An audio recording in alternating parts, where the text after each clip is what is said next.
Hello ई सरलाइट्स, मैं प्रवीण कुमार आप सब लोगों का स्वागत करता हूं ई सरल में, जो कि इंडिया का बेस्ट ऑनलाइन और ऑफलाइन लर्निंग प्लेटफॉर्म है। तो बच्चों, आज हम इस फ्री सीरीज में एक चैप्टर पढ़ना चाहते हैं साइंस का, जो कि बहुत ही इंपॉर्टेंट है आपके एग्जाम के पर्सपेक्टिव से। और इस चैप्टर का नाम है केमिकल रिएक्शन एंड इक्वेशन। ये कितना इंपॉर्टेंट है और कैसे इसमें से क्वेश्चंस आते हैं, इन सब पर आज हम विस्तार से चर्चा करेंगे। तो this is all about me. आप सब लोग वैसे तो मुझे जानते ही हैं और सारे बच्चे मुझे प्यार से पी के बाबा भी बुलाते हैं। तो बहुत बहुत धन्यवाद आप सब लोगों के इस प्यार के लिए। मैं आप लोगों के लिए एक छोटा सा कोट लेकर आया हूं कि कड़ी मेहनत आपको वहां पहुंचा सकती है जहां शायद किस्मत आपको ना पहुंचा पाए। तो बच्चों, मेहनत करिए और लगे रहिए अपने लक्ष्य के लिए। आगे बढ़ते हैं बच्चों। ये आपका पूरा मार्क्स डिस्ट्रीब्यूशन है कि केमिकल रिएक्शन एंड इक्वेशन से बोर्ड में लगभग हर साल 5 से 7 नंबर के क्वेश्चंस आते हैं और ये शॉर्ट है। इस साल भी 5 से 7 नंबर के क्वेश्चंस आएंगे। इसके क्या ब्रेकअप्स है, क्या क्या इसमें है, उसमें हम बात करें तो सबसे पहले केमिकल इक्वेशंस कैसे लिखते हैं, उन पर क्वेश्चंस बन जाते हैं कभी ना कभी, ठीक है, जिसमें वर्ड इक्वेशन होती है, बैलेंस केमिकल इक्वेशन होती है और केमिकल इक्वेशंस कैसे लिखते हैं वो होती हैं। फिर टाइप ऑफ केमिकल रिएक्शंस में क्वेश्चंस आते हैं, आप सब लोग जानते हैं, जिसमें combination, decomposition, displacement, double displacement, precipitation reaction, oxidation, reduction, ये सारी रिएक्शंस जो है इस चैप्टर में आपकी होती है और इन सबको हमें अच्छे से पढ़ना है, ठीक है। कोरोजन और रेंसिडिटी पार्ट जो है वो रिमूव्ड है और इससे क्वेश्चंस काफी ज्यादा नहीं पूछे जाते हैं। तो हम बात करेंगे हमारे इस चैप्टर की। तो इस चैप्टर में चलने से पहले मैं आप लोगों को बता दूं, ए सरल जो फेमस है वो है अपने मोस्ट विजुअलाइजेशन वाले जो बेस्ट वीडियो लेक्चर्स है उनके लिए। और विजुअलाइजेशन वाले वीडियो लेक्चर्स ऐसे होते हैं जो आपको कॉन्सेप्ट को दिखा देते हैं, कॉन्सेप्ट आपके सामने उतार देते हैं, चाहे वो मैथ्स में हो, चाहे वो साइंस में हो, चाहे वो इंग्लिश में, चाहे एसएसटी में। हमने हर सब्जेक्ट को बहुत अच्छे से बेस्ट विजुअलाइजेशन तरीके से बच्चे को समझाने का जो जिम्मेदारी ली है वो ई सरल पूरी करता है। और बच्चों, ये सब पॉसिबल आप लोगों को हो पाएगा चैंप 2025 कोर्स में। आप इस कोर्स को एक्सप्लोर करें, इसको एनरोल करें और अगर आप अभी से तैयार हैं अपने जेई नीट की तैयारी के लिए तो अग्नि कोर्स को आप एक्सप्लोर करके एनरोल कर सकते हैं, ठीक है। ये हुई बात हमारे कोर्सेज के बारे में। अब हम चैप्टर की शुरुआत करते हैं। यहां पर हम बहुत ही कम समय में सारे कॉन्सेप्ट समझने की कोशिश करेंगे और बहुत ही अच्छे अंडरस्टैंडिंग के साथ। सबसे पहले हम आते हैं कि केमिकल रिएक्शन होता क्या है।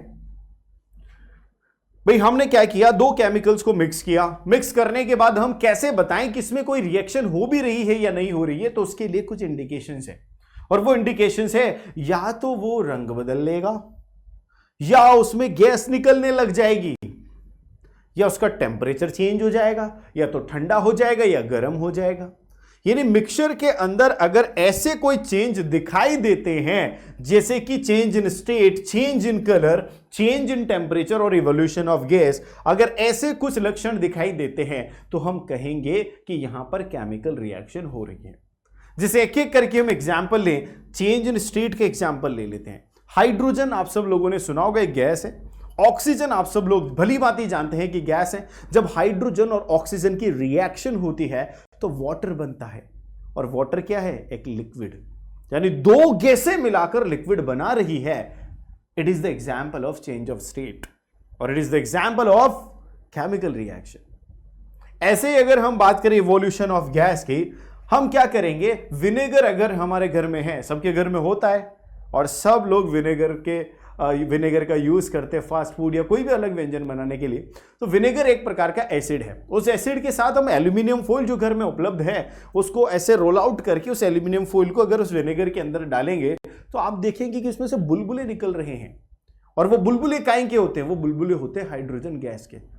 तो बुलबुलों को निकलते ही आप सोचोगे कि यहां पर तो चेंज हो रहा है।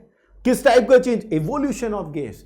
और क्या ये evolution of gas he identity है केमिकल रिएक्शन की? तो यहां पर केमिकल रिएक्शन हो रही। तो इस प्रकार से आप किसी भी फॉर्म में आप केमिकल रिएक्शन को पहचान सकते हैं, या तो चेंज इन टेम्परेचर हो, चाहे इवोल्यूशन ऑफ गैस हो, या कलर चेंज हो, या फिर चेंज इन स्टेट हो। फिर इस चैप्टर में क्वेश्चंस आपके बनते हैं, वो बनते हैं बैलेंसिंग से। वर्ड इक्वेशन को आप जो है केमिकल इक्वेशन में कन्वर्ट करें और फिर उसको बैलेंस करें। तो सबसे पहले मैं बैलेंसिंग पर आऊंगा, जिसमें मोस्ट इंपॉर्टेंट क्वेश्चंस आप लोगों के बनते हैं, क्योंकि हम इस लेक्चर में इस सेशन में हम वही टॉपिक्स पढ़ेंगे जिनमें क्वेश्चंस एग्जाम में पूछे जाते हैं और जिनको क्विकली हमें रिकैप करना है, जो मोस्ट इंपॉर्टेंट है।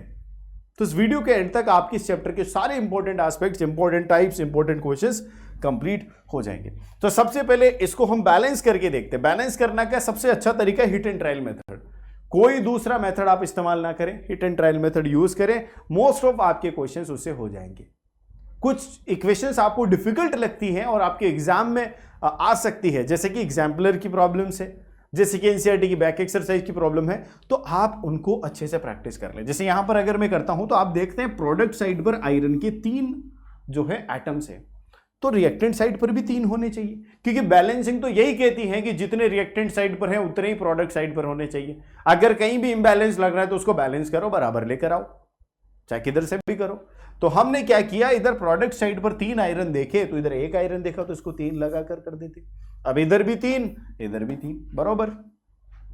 हाइड्रोजन को देखते हैं, हाइड्रोजन इधर 2 है, उधर भी 2 है, तो बैलेंस है।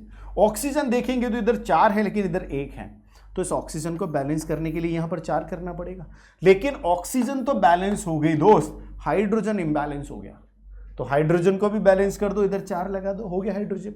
हाइड्रोजन 4 × 2 8, 4 × 2 8, हाइड्रोजन भी बैलेंस। इस प्रकार से हमें बैलेंसिंग करनी है, क्योंकि किसी एक कंपाउंड के अंदर किसी एलिमेंट को या किसी एटम को बैलेंस करते वक्त दूसरा इंबैलेंस हो सकता है, तो उसको इंबैलेंसिंग को देखकर उसको भी बैलेंस करना है। नेक्स्ट इक्वेशन पर चलते हैं, जैसे BaCl2 Al2 SO4 whole thrice और BaSO4 + AlCl3। आप यहां पर देखेंगे कि इधर तो एल्यूमिनियम 2 है, उधर एल्यूमिनियम 1, तो इधर भी 2 होना चाहिए, तो इधर 2 कर देते हैं। एल्यूमिनियम बैलेंस है। फिर हम देखते हैं यहां पर बेरियम 1 है, यहां पर बेरियम 1 है, बैलेंस है। SO4 यहां पर 2, यहां पर 1 है, SO4 जो है सल्फेट आयन वो 1 है, लेकिन यहां पर 3 है और कहीं सल्फेट अवेलेबल नहीं है, तो इसको थ्राइस करना पड़ेगा। अगर जैसे इसको थ्राई किया, जो बेरियम है वो क्या हो गया, इम्बैलेंस हो गया। इसको थ्राइस करते ये तो बैलेंस हो गया, लेकिन बेरियम इम्बैलेंस हो गया, तो इस बेरियम को यहां से क्या करेंगे, हम थ्राइस कर देंगे, तो बेरियम भी बैलेंस। और अगर हम देखें तो यहां पर 2 × 3 6, 3 × 2 6, क्लोरीन भी बैलेंस हो गया। तो इस प्रकार से हम हर एक एटम को बैलेंस करते हुए चलेंगे। तो ये सेकेंड टाइप ऑफ प्रॉब्लम। अच्छा, एक और बात मैं आप लोगों को बता दूं, जब भी आप किसी भी केमिकल रिएक्शन को बैलेंस वे में लिखने की कोशिश करेंगे, ये एग्जाम में क्वेश्चन आया और उसका आंसर लिखा, तो एक बेवकूफी कभी मत करना। कौन सी बेवकूफी भाई, बैलेंसिंग तो लिखोगी, बैलेंस तो करोगी, लेकिन साथ के साथ उसकी स्टेट लिखना मत भूलना, उसकी स्टेट्स मस्ट है।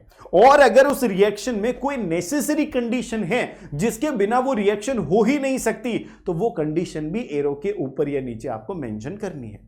जैसे अगर मैं फोटोसिंथेसिस की रिएक्शन यहां पर लिखता हूं, मैंने कार्बन डाइऑक्साइड भी ले ली, मैंने उसकी स्टेट भी ले ली, मैंने वाटर भी ले लिया, उसकी स्टेट भी ले ली, लेकिन ये जो कंडीशन है सनलाइट और क्लोरोफिल, इनको लिखना भूल गया, तो क्या ये आपस में मिलकर इस रिएक्शन को कंप्लीट कर सकते? नहीं, जब तक सनलाइट नहीं है ये रिएक्शन नहीं होती, और सनलाइट इसके लिए बहुत जरूरी है।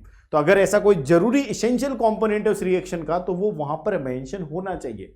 तो chemical reaction should be complete, balance भी होनी चाहिए, उसके फिजिकल स्टेट्स भी लिखी होनी चाहिए। दूसरी बात, कोई एसेंशियल और नेसेसरी कंडीशंस हैं तो दैट शुड बी मेंशन्ड, तब जाकर आपकी केमिकल रिएक्शन कंप्लीट रिएक्शन है, तब जाकर आपको कॉन्फिडेंस होगा कि 100% मेरे पूरे में से पूरे मार्क्स आएंगे, क्योंकि ये गलतियां हमें नहीं करनी। अब हम आगे बढ़ते हैं तो इंपॉर्टेंट टॉपिक चालू हो जाता है, वो है टाइप्स ऑफ रिएक्शन, जिसमें सबसे पहला टाइप आता है कॉम्बिनेशन रिएक्शन। आप सब लोग जानते हैं कॉम्बिनेशन का मतलब क्या होता है, कंबाइन होना। कंबाइन का मतलब जुड़ जाना। जब 2 लोग एक हो जाते हैं तो उसको बोलते हैं कॉम्बिनेशन, कि कंबाइन हो चुके हैं। तो यहां पर भी क्या होगा, रिएक्टेंट साइड पर 2 या 2 से अधिक कंपाउंड होंगे, लेकिन प्रोडक्ट साइड पर सिर्फ 1। इसका मतलब क्या है कि उन 2 को मिलाया और उन्होंने कंबाइन होकर एक प्रोड्यूस कर दिया। यह होगी कॉम्बिनेशन रिएक्शन। जैसे इसका एक एग्जाम्पल है, हमने क्या किया, कैल्शियम ऑक्साइड, जिसको हम क्विक लाइम बोलते हैं, याद रखना quick lime is very important. Quick lime जो जनरल नेम है, उसका केमिकल फॉर्मूला क्या है, ये एग्जाम में पूछ लिया जाता है। तो क्विक लाइम क्या है, कैल्शियम ऑक्साइड। अब इस कैल्शियम ऑक्साइड की वाटर के साथ रिएक्शन कराता हूं तो क्या बनता है, कैल्शियम हाइड्रोक्साइड, जिसको स्लेक्ड लाइम बोलते हैं। Both are important, quick lime भी इंपॉर्टेंट है, स्लिक लाइम भी इंपॉर्टेंट है, ठीक है। तो भाई हमने क्या किया, क्विक लाइम को वाटर के साथ रिएक्ट कराया और रिएक्शन के बाद हमें मिला कैल्शियम हाइड्रोक्साइड, जिसको स्लिक लाइम बोलते हैं। यानी कि एक और दो तो क्या थे, रिएक्टेंट, एरो के इधर वाले रिएक्टेंट, दो रिएक्टेंट है, प्रोडक्ट कितना है, सिर्फ वन। अच्छा सर, प्लस करके हीट भी तो लिखा हुआ है। अरे हीट कोई फिजिकल प्रोडक्ट नहीं है, it is an energy. Energy को फिजिकल प्रोडक्ट में काउंट नहीं करते, यानी कि यहां पर प्रोडक्ट सिर्फ एक ही बन रहा है। तो दो रिएक्टेंट से सिर्फ एक प्रोडक्ट बने, ऐसी रिएक्शन कहलाती है कॉम्बिनेशन रिएक्शन। इसमें कई सारे और एग्जांपल्स हैं, आपको एक और छोटा सा एग्जांपल इस चैप्टर का मैं बता देता हूं जो कई बार यूज किया जाता है। ये जो कैल्शियम हाइड्रोक्साइड बनता है, कैल्शियम ऑक्साइड प्लस वाटर की रिएक्शन से, इसको बोलते हैं अपन व्हाइट वॉश। पहले दीवारों पर जो सफेद पुताई की जाती थी, यानी दीवारों को जो चूना लगाया जाता था, वो कैल्शियम हाइड्रोक्साइड का ही सॉल्यूशन होता था। लेकिन सर आजकल तो दीवारों को चूना लगाना बंद कर दिया है, इंसानों को चूना लगा रहे हैं लोग तो उस चूने की मैं बात नहीं कर रहा हूं जो इंसानों को आप लगा रहे हैं तो वो जो चूना होता है, जो व्हाइट वॉश जिसको हम बोलते हैं, वो व्हाइट वॉश को हम दीवार पर लगा देते हैं और उस व्हाइट वॉश की चमक जो है 2-3 दिन बाद आती है। वो चमक क्यों आती है 2-3 दिन बाद? वो इसलिए आती है कि जो एटमॉस्फेयर में प्रेजेंट CO2 यानी कार्बन डाइऑक्साइड है, उस व्हाइट वॉश से क्या करेगी, रिएक्ट करेगी, और इस रिएक्शन के बाद क्या बनेगा, कैल्शियम कार्बोनेट, और ये जो वाटर बनेगा ये तो वेपराइज होकर उड़ जाएगा, एयर में मिल जाएगा। ये जो कैल्शियम कार्बोनेट बनता है, इसी की वजह से वो शाइनिंग आती है। पर क्या ये रिएक्शन जो है कॉम्बिनेशन रिएक्शन है? नहीं, क्योंकि इधर तो दो रिएक्टेंट और दो प्रोडक्ट है, ये कॉम्बिनेशन नहीं है। ये तो सिर्फ व्हाइट वॉश के साथ ऐसे सजेशन में आप लोगों के आ गया है, जो आपको याद होना चाहिए, ठीक है। ये कॉम्बिनेशन नहीं है। कॉम्बिनेशन के और एग्जांपल्स आप देख लो, जैसे burning of coal, carbon oxygen के साथ रिएक्ट करके CO2 बनाता है। ऐसे फॉर्मेशन ऑफ वाटर, जिसमें हाइड्रोजन और ऑक्सीजन मिलकर वाटर बनाते हैं, H2O बनाते हैं। ऐसे कई सारे एग्जांपल्स हैं जो क्या करते हैं, कॉम्बिनेशन रिएक्शन को शो करते हैं। लेकिन एक और बात मैं आप लोगों को बता दूं, इस कॉम्बिनेशन रिएक्शन में आपने देखा कि कार्बन जो ऑक्सीजन के साथ रिएक्ट कर रहा है, उसमें क्या हो रहा है, कार्बन डाइऑक्साइड तो बन रही है लेकिन हीट भी प्रोड्यूस हो रही है। सिमिलरली जब हमने कैल्शियम ऑक्साइड की वाटर के साथ रिएक्शन कराई, यानी क्विक लाइम की वाटर के साथ रिएक्शन करवाई, उसके बाद जो स्लेक लाइम बनता है उसके साथ भी हीट प्रोड्यूस होती है। तो ऐसी रिएक्शंस जिनमें हीट प्रोड्यूस होती है, यानी जिस रिएक्शन के होने के बाद जिस भी वेसल में, जिस भी पात्र में वो रिएक्शन हो रही है, उसका टेम्परेचर इंक्रीज हो जाए, ऐसी रिएक्शन को हम बोलेंगे एक्सोथर्मिक रिएक्शन। और अगर कोई पात्र ठंडा हो जाए रिएक्शन के बाद, इसका मतलब उसने हीट को एब्जॉर्ब कर लिया है और टेम्परेचर डाउन कर दे, उसको बोलते हैं एंडोथर्मिक रिएक्शन। तो ये सारी कैसी हैं, एक्सोथर्मिक रिएक्शन है। आगे हम चलेंगे, कुछ और एग्जांपल्स एक्सोथर्मिक रिएक्शन के, जैसे बर्निंग ऑफ नेचुरल गैसेस, जिसमें मीथेन जो है ऑक्सीजन के साथ रिएक्शन करके क्या बना रही, कार्बन डाइऑक्साइड प्लस वाटर बना रही है, प्लस हीट भी देती है। जैसे रेस्पिरेशन में क्या होता है, हमारी रेस्पिरेशन रिएक्शन में ग्लूकोज का ऑक्सीजन के साथ रिएक्शन होता है और उस रिएक्शन के बाद CO2 बनती है जो हम बाहर एक्सेल आउट कर देते हैं। साथ के साथ एनर्जी बनती है जो हमारी फिजिकल एक्टिविटीज को मैनेज करती है, मेंटेन करती है, बनाए रखती है। तो ये एनर्जी यहां पर निकल रही है, इसका मतलब ये भी एक्सोथर्मिक रिएक्शन है। Decomposition of vegetable matter into compost, ये डिकम्पोजिशन रिएक्शन ऐसी रिएक्शन है, ओनली ऐसी रिएक्शन है जो कैसी है, एक्सोथर्मिक है। बर्निंग ऑफ मैग्नीशियम, ये भी एक्सोथर्मिक रिएक्शन है। अब आता है दूसरे नंबर पर डिकम्पोजिशन रिएक्शन। डिकम्पोजिशन का मतलब क्या है, जो पहले कंबाइन थे अब टूट चुके हैं, डिकम्पोज हो गए हैं। तो कॉम्बिनेशन का मतलब कंबाइन होना, डिकम्पोजिशन का मतलब टूटना। तो जो टूट जाते हैं, यानी कि एक अगर आपके पास, मेरी बात ध्यान से सुनना, एक अगर आपके पास प्रोडक्ट है, सॉरी कंपाउंड है, तो वो कंपाउंड ब्रेकडाउन होकर एक से अधिक कंपाउंड बनाएगा। यानी रिएक्टेंट क्या होगा, रिएक्शन से पहले सिंगल, प्रोडक्ट्स क्या होंगे, 2 और मोर, 2 से ज्यादा।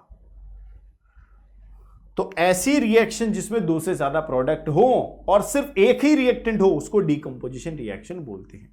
ठीक है, इसका एग्जांपल मैं ले लेता हूं। आप सब लोगों ने देखा होगा फेरस सल्फेट, जिसको हम ग्रीन विट्रियोल भी बोलते हैं। तो ये फेरस सल्फेट को जब हम गर्म करते हैं तो इसमें से पहले तो वाटर के जो मॉलिक्यूल्स है .7H2O वो उड़ जाते हैं, ये व्हाइट हो जाता है। उसके बाद ये जो सल्फेट है, फेरस सल्फेट, ये क्या होता है, डीकंपोज होता है। इसको और ज्यादा गर्म करेंगे तो डीकंपोज होता है और ये ब्राउन रंग का हो जाता है। और ये ब्राउन रंग का जो सब्सटेंस बना है इसका नाम है फेरिक ऑक्साइड। क्या नाम है इसका? Ferric oxide. ये आयरन का एक ऑक्साइड है। साथ के साथ इसमें से गैसें निकलती है, तो SO2 sulphur dioxide, SO3 sulphur trioxide, ये गैसेज उसमें से निकल जाती है। इसका मतलब क्या हुआ कि एक रिएक्टेंट और उसको हीट किया, हीट करते ही वो 3 कंपाउंड्स में टूट गया। तो जब वो 3 कंपाउंड में टूटेगा तो आप समझ सकते हैं डिकम्पोजिशन रिएक्शन हुई है। ऐसे दूसरा एग्जांपल ले लेते हैं अपन कैल्शियम ऑक्साइड, कैल्शियम कार्बोनेट का। कैल्शियम कार्बोनेट को जब मैं हीट करता हूं तो हीट करते ही कैल्शियम ऑक्साइड बनता है और CO2 बनती है, यानी कि एक रिएक्टेंट 2 प्रोडक्ट। तो कैल्शियम कार्बोनेट की हीटिंग से कैल्शियम ऑक्साइड और CO2 बन रही है, ये भी डिकम्पोजिशन का एक एग्जांपल है। ऐसे एक एग्जांपल हम ले लेते हैं लेड नाइट्रेट का। लेड नाइट्रेट को आप गर्म करोगे, हीट करोगे तो वो लेड ऑक्साइड और नाइट्रोजन डाइऑक्साइड और ऑक्सीजन में टूट जाएगा। यानी लेड ऑक्साइड एक सिंगल रिएक्टेंट है और उससे 3 प्रोडक्ट बन रहे हैं, ये डिकम्पोजिशन रिएक्शन।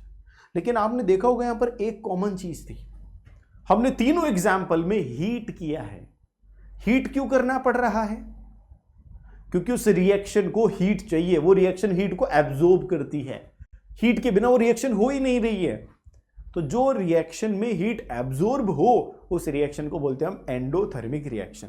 यानी सारी रिएक्शन कैसी थी? Endothermic reaction.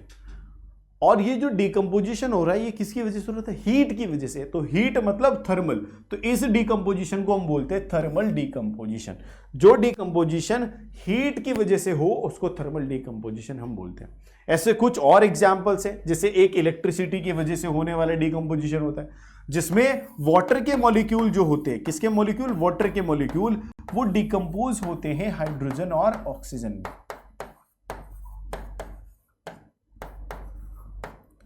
अभी किसकी वजह से हो रहा है? इलेक्ट्रिसिटी की वजह से। तो ये कौन सा डिकम्पोजिशन हो? Electrolytic decomposition.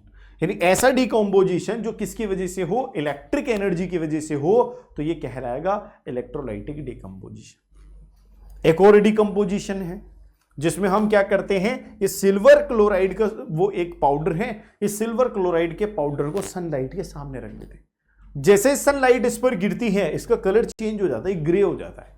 तो ये ग्रे कलर कैसे चेंज हुआ? ये कलर में चेंज केमिकल रिएक्शन को तो शो कर रहा है, लेकिन इसमें केमिकल रिएक्शन हुई क्या? तो हम देखते हैं ये व्हाइट कलर का जो HCl का पाउडर था, कौन से कलर का? व्हाइट कलर का।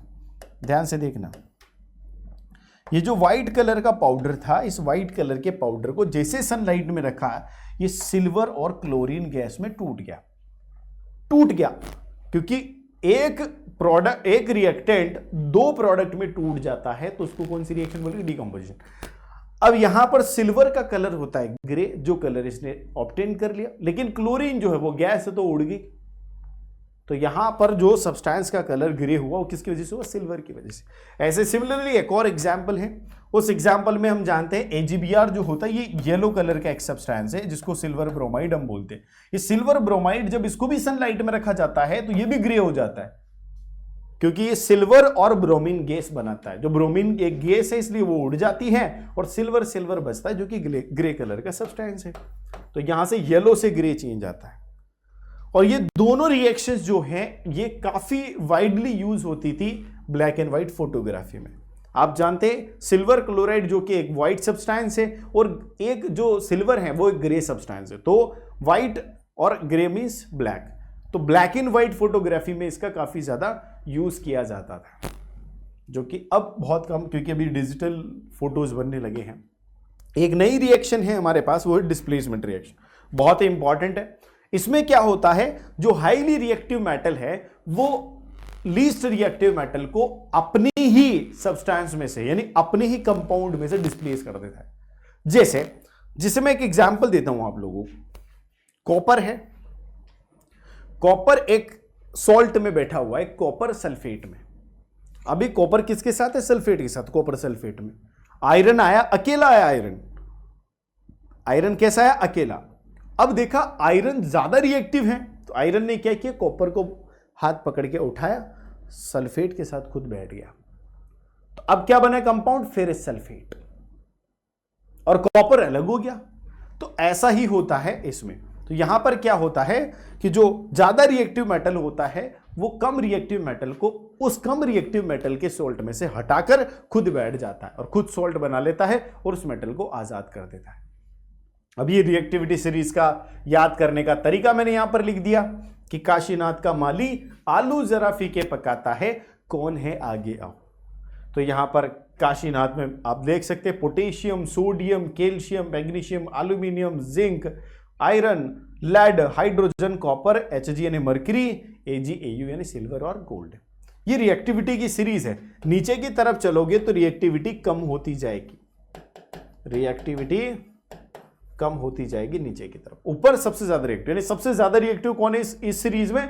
पोटेशियम। सबसे कम रिएक्टिव कौन है इस सीरीज में? गोल्ड। ठीक है ना। अब यहां पर अगर ऐसी रिएक्शन हम देते हैं, देखो ऐसी रिएक्शन ध्यान से देखना, यहां पर आप देखोगे कि कॉपर सल्फेट के साथ आयरन की रिएक्शन। अब आप जानते हो इसमें देखोगे ना तो आयरन यहां है और कॉपर यहां है, यानी कॉपर जो है जिसका सोल्ट है वो तो कम रिएक्टिव है। तो सोल्ट में अगर कम रिएक्टिव है तो जो अकेला मेटल है वो उसको सोल्ट में से हटा देगा और खुद सोल्ट बना लेगा। तो अकेले मेटल ने कॉपर सल्फेट में से कॉपर को हटाकर फिर सल्फेट बना दिया, कॉपर को आजाद कर दिया। सिमिलरली यहां पर जिंक ने कॉपर सल्फेट के साथ रिएक्शन करी, क्योंकि जिंक भी ज्यादा रिएक्टिव था तो जिंक सल्फेट और कॉपर बना लिया। ऐसे लेड ज्यादा रिएक्टिव है कॉपर से तो लेड ने रिएक्शन करी और लेड क्लोराइड बना दिया और कॉपर को आजाद कर दी। तो इस प्रकार से डिस्प्लेसमेंट रिएक्शंस होती है जिसमें ज्यादा रिएक्टिव मेटल कम रिएक्टिव मेटल को डिस्प्लेस कर देता है। अब आता है double displacement. Double displacement simple displacement से बहुत अलग है। नाम इनका थोड़ा सेम है लेकिन कॉन्सेप्ट डिफरेंट है। क्या डिफरेंस है कॉन्सेप्ट में? कॉन्सेप्ट जो है वो ये कहता है कि यहां पर रिएक्टिविटी का कोई मैटर ही नहीं है। तो फिर मैटर क्या है? मैटर जो है भैया वो ये है कि यहां पर आयंस जो होते हैं वो एक्सचेंज हो जाते हैं, आयंस आपस में इंटरचेंज हो जाते हैं। कौन से ion? Similar type of ions. जैसे अगर हम बात करें तो पॉजिटिव आयन दूसरे पॉजिटिव आयन के साथ एक्सचेंज हो जाएगा। चलो देखते हैं कैसे होता है। जैसे यहां पर सोडियम सल्फेट है और बेरियम क्लोराइड है, यानी कि यहां पर जो पॉजिटिव आयन होगा वो क्या होगा? Na+। यहां पर पॉजिटिव आयन होगा वो क्या होगा? Ba2+। अब ये पॉजिटिव आयन जो है आपस में एक दूसरे को एक्सचेंज कर देंगे, यानी बेरियम तो यहां आ जाएगा तो बेरियम आ गया, बेरियम सल्फेट बन गया। सोडियम वहां चला जाएगा क्लोरीन के पास तो सोडियम क्लोराइड बन गया। तो ये एक्सचेंज ऑफ आयन से जो रिएक्शन हो रही है that reaction is known as double displacement reaction. और यहां पर जो प्रोडक्ट बनते हैं, हमारी बुक में जो रिएक्शंस दे रखी है उनमें दो रिएक्शन ऐसी हैं जो मोस्ट इंपॉर्टेंट है और आप लोगों को याद रखनी है क्योंकि वहां पर पर्सिपिटेट बनते हैं। यहां पर बेरियम सल्फेट का एक व्हाइट पर्सिपिटेट बनता है। क्या बनता है? व्हाइट पर्सिपिटेट। पर्सिपिटेट क्या होता है? रिएक्शन के दौरान फॉर्म हुआ ऐसा कंपाउंड जो उस रिएक्शन के सॉल्यूशन में यानी उसमें डिसॉल्व नहीं होता हो, पानी के अंदर डिसॉल्व नहीं होता। तो ऐसा सब्सटेंस उस रिएक्शन में बना है, यानी ऐसा प्रोडक्ट बना है जो पानी में डिसॉल्व नहीं हो रहा है, तो वो बॉटम में डिपॉजिट हो जाता है। और जो बॉटम में डिपॉजिट हो जाता है तो उसको बोलते हैं पर्सिपिटेट। तो यहां पर व्हाइट पर्सिपिटेट बनता है बेरियम सल्फेट का। सिमिलरली एक और रिएक्शन है जिसमें हम लेड नाइट्रेट और पोटेशियम आयोडाइड की रिएक्शन कराते हैं। तो लेड नाइट्रेट और पोटेशियम आयोडाइड दोनों कलरलेस सब्सटेंस है, बिल्कुल पानी की तरह होते हैं। जब इन दोनों को मिलाते हैं तो एक पीले कलर का सब्सटेंस बन जाता है जिसका नाम है लेड आयोडाइड। येलो है, येलो पीपीटी फॉर्म हो जाता है, पीले कलर का पर्सिपिटेट फॉर्म हो जाता है टेस्ट ट्यूब में जिसको हम बोलते हैं लेड आयोडाइड, और पोटेशियम नाइट्रेट बनता है। तो यहां पर भी क्या हुआ, इस पर जो है लेड का +2 आयन था, यहां पर पोटेशियम का प्लस आयन था। इन दोनों ने अपनी एक्सचेंज कर ली, अपनी जगह एक्सचेंज कर दी। आयोडीन के साथ कौन आ गया? लेड, और नाइट्रेट के साथ कौन चला गया? पोटेशियम, और रिएक्शन हो गई। तो यहां पर रिएक्शन कैसे हुई? एक्सचेंज ऑफ आयन से, और इसमें पर्सिपिटेट फॉर्म हो रहे हैं। दोनों रिएक्शन बहुत इंपॉर्टेंट है, इनसे क्वेश्चंस आते हैं। दूसरा है हमारे पास oxidation and reduction. Oxidation reduction से भी क्वेश्चंस आते हैं एग्जाम में, इसको भी ध्यान से समझ लेते हैं। ऑक्सीडेशन का मतलब क्या है भाई? नाम ही चेक कर बोल रहा है कि ऑक्सी एडिशन, इसको ऐसे पढ़ो। ऑक्सीडेशन को कैसे पढ़ोगे? ऑक्सी एडिशन, कि ऑक्सीजन का जुड़ना, और रिडक्शन का मतलब रिड्यूस होना। ऑक्सीडेशन मतलब ऑक्सीजन का जुड़ना और रिडक्शन मतलब ऑक्सीजन का रिड्यूस होना। सिंपल सा कॉन्सेप्ट है।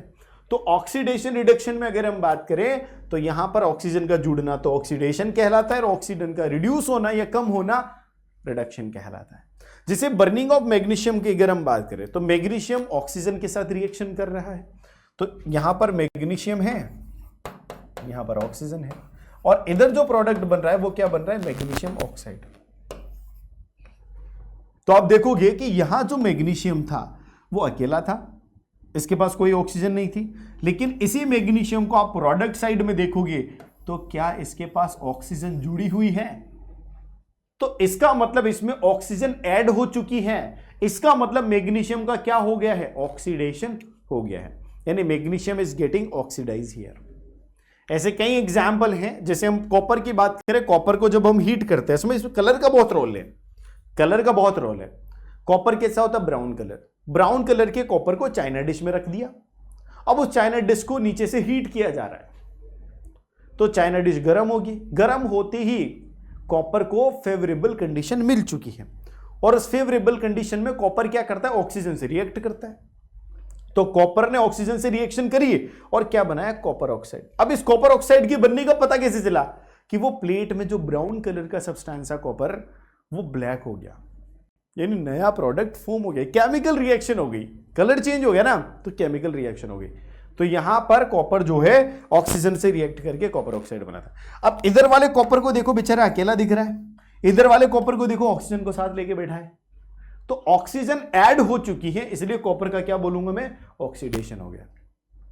इसी रिएक्शन को रिवर्स करने के लिए इस कॉपर ऑक्साइड के साथ हाइड्रोजन गैस इस पर डाली जाती है। जब इस पर हाइड्रोजन गैस डालेंगे तो ये हाइड्रोजन गैस क्या करेगी, इसके ऑक्सीजन को चुरा लेगी और वाटर बना देगी, और कॉपर को वापस कॉपर बना देगी। यानी जो ब्लैक कलर का सब्सटेंस फॉर्म हुआ था कॉपर ऑक्साइड नाम का, उस पर हाइड्रोजन डालते ही वो वापस से कॉपर को रिलीज कर देता है और वाटर बनकर निकल जाता है। तो यहां वाले कॉपर को देखोगे तो इसके पास क्या है, ऑक्सीजन। यहां वाले कॉपर को देखोगे तो बेचारा अकेला है, क्या इसके अंदर से ऑक्सीजन गायब हो गई, रिड्यूस हो गई, हाँ, यानी कॉपर ऑक्साइड का क्या हुआ है, यहां पर रिडक्शन हुआ है। तो copper oxide is getting reduce here. अच्छा, ये रिडक्शन किसने कराया, हाइड्रोजन ने। हाइड्रोजन क्या हो गया, रिड्यूसिंग एजेंट। क्या हो गया, हाइड्रोजन रिड्यूसिंग एजेंट। अगर उसी तरीके से मैं देखूं कि हाइड्रोजन के पास क्या हुआ है, अरे हाइड्रोजन तो इधर अकेला था, इधर तो ऑक्सीजन आ गया, यानी हाइड्रोजन का क्या हुआ, ऑक्सीडेशन। हाइड्रोजन का क्या हुआ है बच्चों, ऑक्सीडेशन, और कॉपर का क्या हुआ है, रिडक्शन। ये हो गया आपकी रेडॉक्स रिएक्शन। उसमें देखोगे तो हाइड्रोजन क्या है, इसका रिडक्शन कराने वाला एजेंट, यानी रिड्यूसिंग एजेंट। ये क्या हो जाएगा, रिड्यूसिंग एजेंट। और ये क्या हो जाएगा, उल्टा, ये ऑक्सीडाइजिंग एजेंट हो जाएगा, क्योंकि इसने इसका ऑक्सीडेशन कराया, ऑक्सीडाइजिंग एजेंट। ठीक है ना, यानी जिसका रिडक्शन हुआ है वो तो है ऑक्सीडाइजिंग एजेंट, जिसका ऑक्सीडेशन हुआ है वो है रिड्यूसिंग एजेंट। उल्टा चल रहा है सीन, ये सीन है यहाँ। ऐसे कुछ एग्जाम्पल है, जैसे जिंक ऑक्साइड का कार्बन से रिडक्शन कर दे हम तो जिंक और कार्बन मोनोऑक्साइड बन जाती है। इसमें आप देखोगे तो जिंक ऑक्साइड का तो क्या हुआ, रिडक्शन, और कार्बन का क्या हुआ है, ऑक्सीडेशन। तो इसमें एजेंट की बात करें अगर, तो ये ऑक्सीडाइजिंग एजेंट है और ये रिड्यूसिंग एजेंट है। जिसका ऑक्सीडेशन होता है वो रिड्यूसिंग एजेंट, और जिसका रिडक्शन होता है वो ऑक्सीडाइजिंग एजेंट। ऐसे आप इसमें देख लो, ये रिएक्शन बिल्कुल, यहां पर MnO2 की अगर मैं बात करूं तो इसके पास ऑक्सीजन है, यहां नहीं है, तो इसका क्या हुआ, रिडक्शन, इसकी ऑक्सीजन चलेगी। यहां पर HCl में अगर मैं देखूं इस क्लोरीन को, तो क्लोरीन के पास हाइड्रोजन है, लेकिन यहां जाएगी तो हाइड्रोजन निकल जाएगी। तो ऑक्सीजन का जुड़ना या हाइड्रोजन का निकलना ऑक्सीडेशन कहलाता है, तो यहां पर ऑक्सीडेशन हो चुका है। और ऑक्सीजन का निकलना या हाइड्रोजन का जुड़ना रिडक्शन कहलाता है। यह है पूरी हमारी इस चैप्टर की कहानी। तो इस चैप्टर में जो भी इंपॉर्टेंट पार्ट्स, जो भी इंपॉर्टेंट इक्वेशंस, जो भी इंपॉर्टेंट अंडरस्टैंडिंग थी, वो सारी मैंने आप लोगों को बता दी। This is all about this chapter. इस चैप्टर को इस तरीके से आपका रिवीजन मस्त हो चुका है, आपने बहुत अच्छे से एक छोटे से वीडियो में पूरा चैप्टर कंप्लीट कर लिया है। अब हम अगर अच्छे से और समझना चाहते हैं और एनिमेटेड कॉन्सेप्ट विजुअलाइजेशन के साथ समझना चाहते हैं, तो आप आइए ई सरल के जो चैम्प कोर्स है इसमें इनरोल कीजिए। यहाँ पर आपको 5 layer of doubt solving, 5 layer of mentorship, daily live plus recorded classes, live classes भी मिलेंगी, और लाइव क्लासेस भी ऐसी वैसी नहीं, लाइव क्लासेस मिलेंगी आपको, लाइव इंटरेक्टिव क्लासेस, यानी ऑडियो विजुअल इंटरेक्शन आप लोगों के साथ होगा। आप क्लास में जैसे बैठे रहते हैं वैसे हमारे सामने वीडियो ऑन करके बैठे रहेंगे। आप जब चाहें जब हमसे क्वेश्चन पूछ सकते हैं, हम ऑडियो विजुअल इंटरेक्शन कर सकते हैं। यानी वन साइडेड क्लासेस नहीं होती है हमारी लाइव क्लासेस होती है ऑडियो विजुअल इंटरेक्शन वाली। ठीक है, बिल्कुल ऑफलाइन क्लास की तरह। ठीक है, ऐसे ही रिकॉर्डेड सेशंस मिलते हैं, उस लाइव क्लास का भी रिकॉर्डेड मिलेगा और एनिमेटेड रिकॉर्डेड वीडियोस भी मिलेंगे जैसे मैंने आपको दिखाए हैं। 5 year doubt solving, 5 year mentorship, ये सारी चीजें तो है, साथ के साथ ओवरऑल डेवलपमेंट जो इंडिया का कोई दूसरा प्लेटफॉर्म आपको प्रोवाइड नहीं करता एक्सेप्ट ईसरल।